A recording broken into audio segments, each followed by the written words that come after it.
Hello, je vous retrouve aujourd'hui dans cette courte vidéo de présentation pour vous montrer un nouvel outil d'organisation. Ça vous permet de visualiser en un seul coup d'œil toutes vos avancées dans vos préparations de cours sur l'année. La deuxième partie de l'outil, c'est un outil note ici et je vais y revenir après parce que les deux sont connectés. Dans chaque partie du cercle, on va pouvoir indiquer le nom de la séquence. Ici par exemple, séquence 1, vivre ensemble, je la fais au mois de septembre et indiquer et compléter le cercle déjà avec les différents titres. Ensuite, dans chaque séquence, on retrouve 5 parties. La première division, c'est les objectifs. La deuxième, les évaluations. La troisième, la mise en situation d'apprentissage. La quatrième, le corps du cours avec toute la recherche. Et puis enfin, la tâche finale à préparer.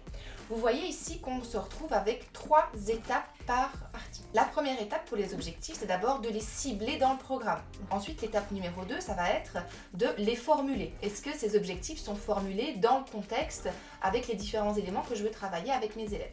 Et puis enfin, la dernière partie, c'est la formulation définitive avec la manière dont ils vont peut-être être donnés aux élèves si vous faites une formulation différente pour vous et pour vos étudiants. Une fois qu'on a passé l'étape des objectifs, on se dit tiens, est-ce qu'au niveau des évaluations, j'ai ciblé les compétences et les sujets que je vais évaluer? Ensuite, est-ce que les brouillons de mes grandes évaluations de compétences sont préparés? Et est-ce qu'enfin les évaluations définitives sont faites?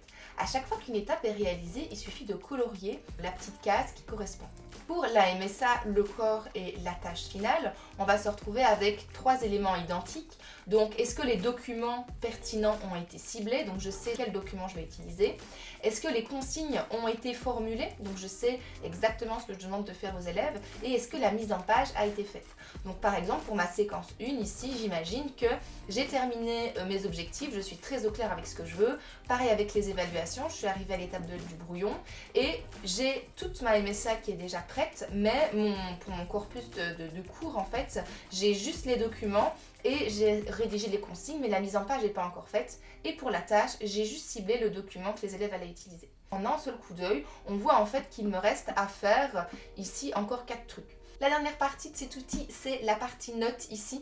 Moi, je l'ai utilisé, vous en faites ce que vous voulez, mais moi, je l'ai utilisé pour détailler les compétences évaluées séquence par séquence. Et donc, je suis venue faire des petites croix avec les différentes compétences que j'évalue afin d'évaluer si à la fin de l'année, je suis à l'équilibre et que je n'ai pas, par exemple, évalué trop de fois l'expression écrite au détriment de la compréhension écrite ou de l'expression orale. Voilà ce que je vous propose aujourd'hui. Si jamais ça vous intéresse d'avoir cet outil, je vous donne rendez-vous sur le blog et si vous avez des questions, je les attends avec plaisir en commentaire.